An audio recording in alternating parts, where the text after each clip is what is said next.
In D.C. this morning here on News Now from Fox. Everybody, again, thank you so much for joining us. We're going to head out to the Capitol where Fox 5 DC's Melanie Alnwick is joining us live this morning. Good morning, Melanie. We're hearing that the House canceled their session today. Why is that?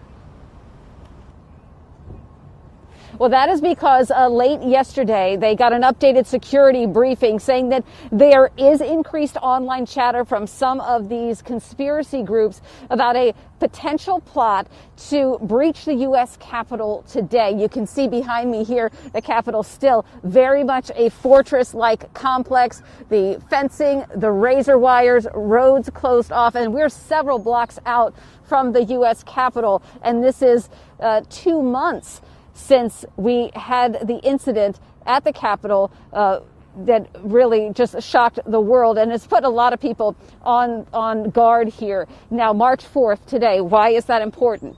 Well, it used to be the initial inauguration day. It was changed in 1933 to January 20th. And so some of these online supporters who believe Donald Trump's fraudulent claims that he lost the election, they want to believe that today is the day that he is going to return to Washington to seize power at the U.S. Capitol. So there's been increased chatter online about that. And again, yesterday, Capitol Police acknowledged that threat, the additional information that they had. And that is why House lawmakers decided that they would go ahead, and they worked late last night, almost to 1 in the morning, to finish up their session. They passed 2 votes. And after that, they decided they were going to adjourn for the entire weekend.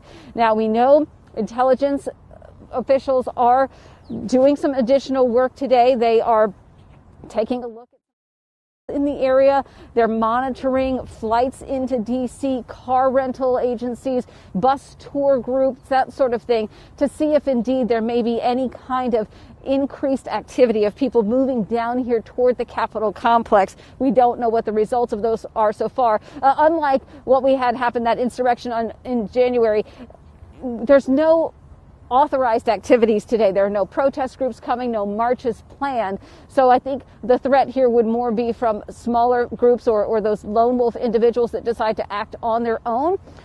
So this is out of an abundance of caution. But I got to tell you, Pilar, the Senate, as far as we know, they're going to remain in session today. Right. Melanie, we've been covering all these hearings talking about the January 6th Capitol riots and what happened, what went wrong, how to avoid it in the future. And we know that National Guard troops are still there. We were just looking at live images earlier this morning. Do we know, is this ever going to change, or is this the new normal?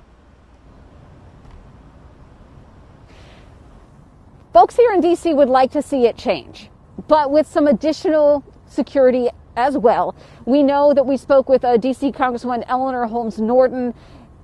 They were in the process of moving some of the security fences down, removing some of the razor wire here.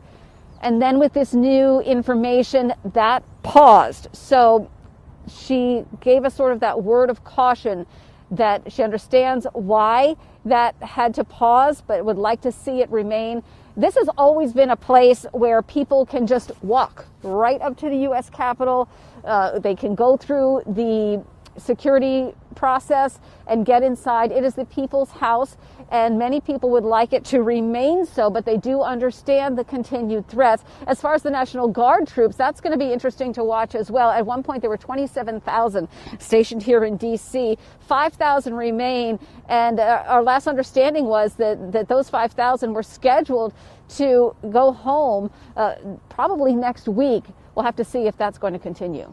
All right. Fox 5 DC's Melanie Alnwick joining us live this morning. Thank you so much. Taking a live look now, everybody.